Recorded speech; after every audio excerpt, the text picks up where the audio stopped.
ರಾಯಬರೇಲಿ ಕ್ಷೇತ್ರದ ಜನರಿಗೆ ಸೋನಿಯಾ ಪತ್ರ ಬರೆದಿದ್ದಾರೆ. ಜನರಿಗೆ ಭಾವನಾತ್ಮಕ ಪತ್ರವನ್ನ ಸೋನಿಯಾ ಗಾಂಧಿ ಬರೆದಿದ್ದು, ರಾಯಬರೇಲಿ ಕ್ಷೇತ್ರದ ಜನರಿಗೆ ಭಾವನಾತ್ಮಕವಾದಂತಹ ಪತ್ರವನ್ನ ಸೋನಿಯಾ ಗಾಂಧಿ ಅವರು ಬರೆದಿರೋದು. ಆರೋಗ್ಯ ಕಾರಣದಿಂದಾಗಿ ಚುನಾವಣೆಯಲ್ಲಿ ಸ್ಪರ್ಧಿಸ್ತಾ ಇಲ್ಲ. ಆರೋಗ್ಯ ಕಾರಣದಿಂದ ಚುನಾವಣೆಯಲ್ಲಿ ಸ್ಪರ್ಧಿಸುತ್ತಿಲ್ಲ. ಆರೋಗ್ಯದ ಜೊತೆಗೆ ನನ್ನ ವಯಸ್ಸು ಕೂಡ ಹೆಚ್ಚಾಗಿದೆ.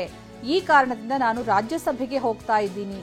ನನ್ನ ರಾಜಕೀಯ ಬೆಳವಣಿಗೆಗೆ ನೀವೇ ಕಾರಣ ಅಂತ ಪತ್ರದಲ್ಲಿ ಸೋನಿಯಾ ಗಾಂಧಿ ಅವರು ಉಲ್ಲೇಖ ಮಾಡಿದ್ದಾರೆ. ರಾಯಬರೇಲಿ ಕ್ಷೇತ್ರದ ಜನತೆಗೆ ಧನ್ಯವಾದ ಹೇಳಿದ್ದಾರೆ. ಅಷ್ಟೇ ಅಲ್ಲ, ನನ್ನ ರಾಜಕೀಯ ಬೆಳವಣಿಗೆಗೆ ನೀವೇ ಕಾರಣ ಅಂತ ಪತ್ರದಲ್ಲಿ ಅವರು ಉಲ್ಲೇಖಿಸಿದ್ದಾರೆ.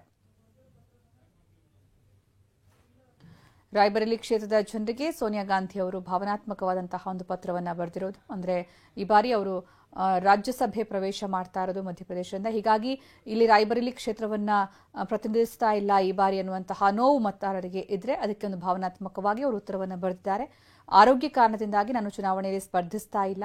ಆರೋಗ್ಯದ ಜೊತೆಗೆ ನನ್ನ ವಯಸ್ಸು ಕೂಡ ಹೆಚ್ಚಾಗಿದೆ. ಈ ಕಾರಣದಿಂದಾಗಿ ನಾನು ರಾಜ್ಯಸಭೆಗೆ ಹೋಗ್ತಾ ಇದ್ದೀನಿ.